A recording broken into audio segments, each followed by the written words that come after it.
क्या आप कल्पना कर सकते हैं, जहां पूरा ब्रह्मांड कांप रहा है, देवता छिप चुके हैं, ऋषि मौन हैं, धर्म दब चुका है, और इस अंधकार के बीच एक 5 साल का बालक निर्भय होकर जाप कर रहा है, ओम नमो नारायण। लेकिन इस बालक का पिता और कोई नहीं, हिरण्यकश्यप है, जो इस संसार का सबसे शक्तिशाली राजा है। एक ऐसा राजा जिसने अपने ही पुत्र को बार बार मरवाने की कोशिश की थी, सिर्फ इसलिए क्योंकि उन्हें वरदान मिला था, वो न दिन में मरेगा, न रात में, न मनुष्य से, न पशु से, न धरती पर, न आकाश में, न अस्त्र से, न शस्त्र से। जिस कारण उनका अहंकार इतना बढ़ गया कि उन्हें ये लगने लगा अब मृत्यु भी उसका कुछ नहीं बिगाड़ सकती। हिरण्यकश्यप ने घोषणा कर दी, इस ब्रह्मांड में केवल मेरी पूजा होगी। लेकिन उसके अपने ही महल में उसका पुत्र प्रहलाद विष्णु का नाम ले रहा था। यहीं से शुरू हुई अहंकार और आस्था की सबसे भयानक टक्कर। हिरण्यकश्यप ने आदेश दिया कि प्रहलाद को विष दिया जाए। सोने के पात्र में घातक जहर घोला गया। राजा की आंखों में दहकता हुआ क्रोध था। प्रहलाद मुस्कुराए, आंखें बंद की, ओम नमो नारायण। उन्होंने विष पी लिया। सैनिक प्रतीक्षा करने लगे। 1 पल, 2 पल, कुछ नहीं हुआ। विष अमृत बन चुका था। राजा के चेहरे पर अविश्वास था, ये कैसे संभव था?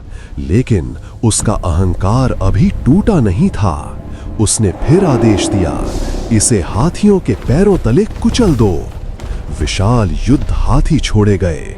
धरती कांप उठी। प्रहलाद शांत खड़े थे। हाथी दौड़े, लेकिन जैसे ही पास पहुंचे, उनके कदम रुक गए। वे झुक गए।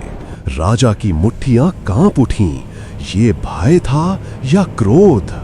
हिरण्यकश्यप मय अहंकार इतना बढ़ गया कि उन्होंने हर हद पार कर दी। उसने सैनिकों को आदेश दिया कि प्रहलाद को सर्पों के कुंड में फेंक दो।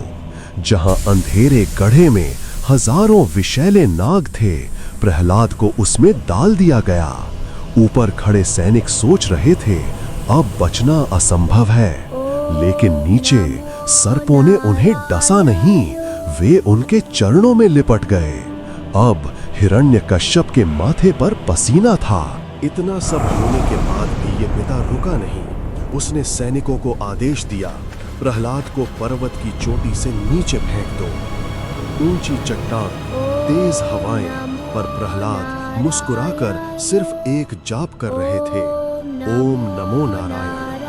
प्रहलाद को नीचे धकेल दिया गया। गिरता हुआ छोटा सा शरीर, लेकिन धरती ने उन्हें थाम लिया, जैसे कोई अदृश्य शक्ति उन्हें हर बार बचा रही हो।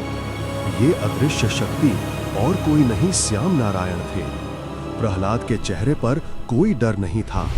ये देख हिरण्यकश्यप ने अपने पुत्र को खौलते तेल में डालने का आदेश दिया। विशाल लोहे की कढ़ाई, उबलता हुआ तेल, चारों ओर आग की लपटें। प्रहलाद को उसमें डाल दिया गया। चारों ओर धुआं छा गया, पर एक आवाज गूंज रही थी, ओम नमो नारायण। जब धुआं छटा, प्रहलाद शांत बैठे थे। तेल ठंडा हो चुका था। अब राजा के भीतर सिर्फ क्रोध नहीं था, डर भी था। लेकिन अंतिम चाल अभी बाकी थी। उसने अपनी बहन होलिका को बुलाया। होलिका को वरदान था, अग्नि उसे जला नहीं सकती। योजना सरल थी। प्रहलाद को उसकी गोद में बैठाकर अग्नि प्रज्वलित कर दी जाएगी। प्रहलाद आंखें बंद करके हाथ जोड़ के सिर्फ जाप कर रहे थे, ओम नमो नारायण। अग्नि भड़की, लपटें आकाश छूने लगी। राजा मुस्कुरा रहा था। उसे लगा अब अंत निश्चित है। लेकिन हवा की दिशा बदल गई। अग्नि ने करवट ली। कुछ ही क्षणों में होलिका जल गई और प्रहलाद सुरक्षित। ये देख हिरण्यकश्यप का अहंकार चूर चूर हो चुका था। लेकिन उसका क्रोध सीमा पार कर चुका था। वो दहाड़ उठा, कहाँ है तेरा विष्णु? क्या वह इस स्तंभ में भी है? वह हर जगह है। यही उत्तर हिरण्यकश्यप के अहंकार पर सबसे गहरा प्रहार था। उसकी आंखें रक्तिम हो उठी। उसने गदा उठाई और पूरी शक्ति से स्तंभ पर प्रचंड प्रहार किया। अचानक ऐसी गूंज उठी जिसने तीनों लोकों को हिला दिया। धरती कांप उठी, आकाश चीर गया, स्तंभ फट गया और वहां से प्रकट हुए आधा सिंह आधा मनुष्य, भगवान नारसिंह। आंखों में अग्नि, नखों में प्रलय। समय था संध्या, न दिन न रात। स्थान था दहली, न धरती न आकाश, न अस्त्र न शस्त्र। उन्होंने हिरण्यकश्यप को उठाया और एक ही क्षण में उसका अंत कर दिया। वरदान के सारे नियम सत्य रहे, लेकिन न्याय और बड़ा सत्य था।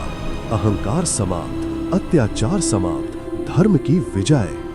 अगर ये कथा आपके दिल तक पहुंची हो तो इसे एक लाइक जरूर दें और ऐसी ही कथाओं के लिए हमारे साथ जुड़े रहें।